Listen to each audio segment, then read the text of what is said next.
Everyone is talking about who won the debate between Apostle T.F. Chiwenga and Evangelist Marufu. And I'm here to say that there was no debate at all, but there was contestation of ideas. But at the end of the day, the question, or the main core of the question, yaibvunzwa na Apostle Chiwenga, was, are we supposed to be observing the Sabbath day as believers in the New Testament? And that answer was not provided if I look holistically in that debate. But what was provided was trying to show that there were mentions, or there were portions of the scripture in the New Testament where the Sabbath was mentioned. Now, ngatitarisei, the whole approach of what Sabbath is all about, or how those that keep Sabbath talk about, they keep the Sabbath as though they are in the law, which is not supposed to happen in the New Testament. Let me put it for you, for example. The believers in the Old Testament, or people in the Old Testament, they were asked to circumcise themselves. And that requirement of circumcision is still applying up to today. Every Jew is circumcised at birth when they are 7 days old. And that is a practice that continues.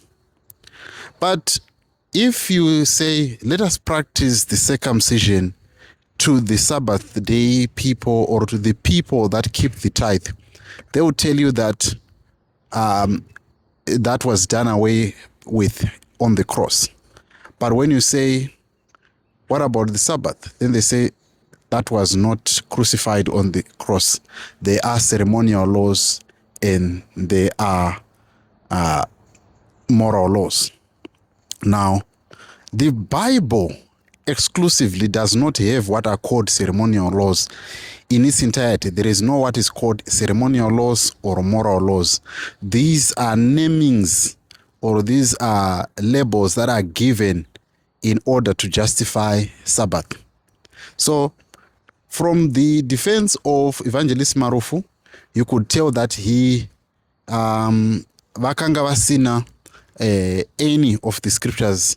He kept on referring to Sabbath nofana kurichengeta, Sabbath tofana kurichengeta, nekuti rine holiness. And every time when he would bring up a point, Apostle Chiwenga will rebut that point with what Sabbath is all about. And he said, you as a Gentile and me as a Gentile, atitorina kutongeta kambopinda mu New Testament, mu Old Testament. If you look for your own information in the book of Acts, the scripture that you are seeing on the screen, Paul was almost killed for bringing a Jew into the temple, for bringing a non-Jew into the temple. This was a very serious offense for you to bring a non-Jew to the temple. They regarded it as a sin that needed someone to be stoned to death, because according to Numbers chapter 1 verse 50, no stranger is allowed to be seen in the tabernacle of the Lord, which means that hakuna munhu akanga ari muhedheni aitenderwa kuuya kutemberi. So that is what it was. So waizochengetedza sabata uri pachapter ipi iwo wanga usingatenderwi kupinda in the tabernacle or in the congregation of the Lord. So that being said, there is something that I also picked up which shows that Evangelist Marufu was defeated, because in his defense, when he was asked by Zigo yesterday, he said that we will continue keeping the Sabbath. If you check when somebody has been defeated in a debate, these are the statements that they will say. I'll continue doing what I was doing. It is what it is. This is a way of showing that somebody has been defeated. And if you can look at these statements, they show definitely that if somebody has been defeated in a debate, they don't concede in a way that you'd imagine. They will stick to these statements. Screen. So at the end of the day, what I can tell you is that hakuna sabata rinochengetwa. And many people that are saying they are blaming Apostle Chiwenga is doing this. But what you need to understand between the debate about the Sabbath is that there is a teaching about the Sabbath in the Seventh-day Church which is not aligning with the scriptures. Whereas with Apostle Chiwenga, he just gives a scripture and the scripture explains itself. The scripture explains itself. That's why he was able to defeat Evangelist Marufu's points, in the sense that he was just quoting the scripture. So 100 years from now, no one is going to quote and say Apostle Chiwenga said, or try to quote what Apostle Chiwenga. They are going to use the scriptures that Apostle Chiwenga has cited. That is what is important. So in a biblical debate, you don't use someone else's theory. You use the theory that is inside the debate. Just like what you do with the Constitution. We don't bring someone else's theory. We use what is in the Constitution.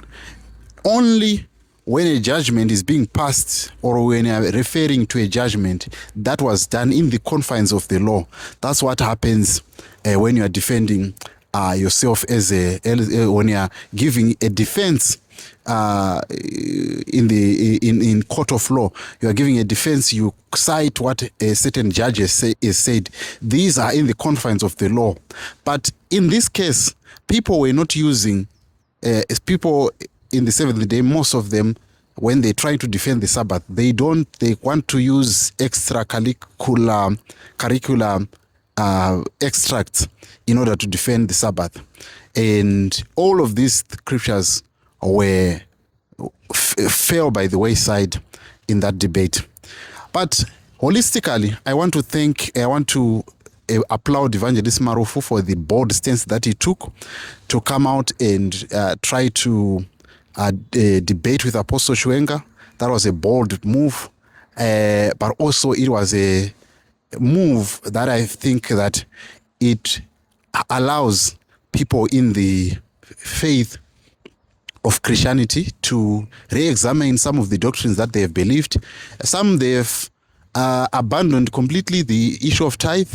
They have just, realized that many people are getting the knowledge that tithe is not supposed to be done in the New Testament. Some people are realizing all these things, and in the end of the day, they just stop preaching about them. So I don't know about the subject of Sabbath, whether people are going to just quickly, slowly start to not talk about it and not look at it. And then the other thing that was a sticking issue, and which is always a sticking issue about the Seventh-day Adventists, is the fact that they always want to say, you guys, you adopted Sunday. Sunday is a day of the Roman Catholic. It is day of the sun god. But the issue is, and what Apostle Chiwenga revealed in Exodus chapter 16, is that when the Israelites, when we start now to count the Gregorian calendar, if we want to use the Sabbath, the day from creation up to the day when the Israelites started to have their new calendar, which means that they had to start, when we start to say Abib, Nisan, and all of these months that they were now talking about, these months were no longer like the months that they had in Egypt, which means they started a new calendar. Now, if you want to then refer to the calendar of Genesis chapter 1, how are you going to correlate this with what we now have as the Gregorian calendar? The calendar that we now have, the Gregorian calendar, does it align with the calendar of the Jews? The answer might be no. So how do you then now come out and say we are keeping the Sabbath day as holy when you do not even know what day was the Sabbath kept, because you are supposed to keep it in every 7 days? So that is what it is, people. But for me, I think this debate was eye-opening. But also, some people will say, Christ won at the end. Christ won at the end. But I feel that it is a statement of defeat, but also a statement of understanding that we are defending this because it's something that we have grown up knowing, we have no way to go, or we are stuck in this doctrine. But you know, revelation has come. You can't run away from it.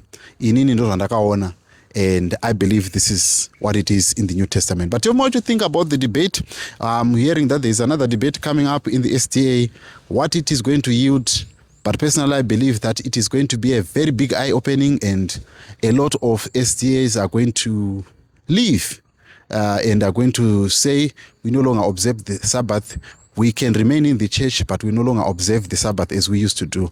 That is how I see it, and it's a wake-up call to a lot of believers that are following the SDA doctrine. But to you, as a viewer, when you saw this pamakaona debate iri makafunge inini, I did not quantify it as a win, but I just quantify it as a discussion that was necessary for the enlightenment of the people who were sitting on the edge.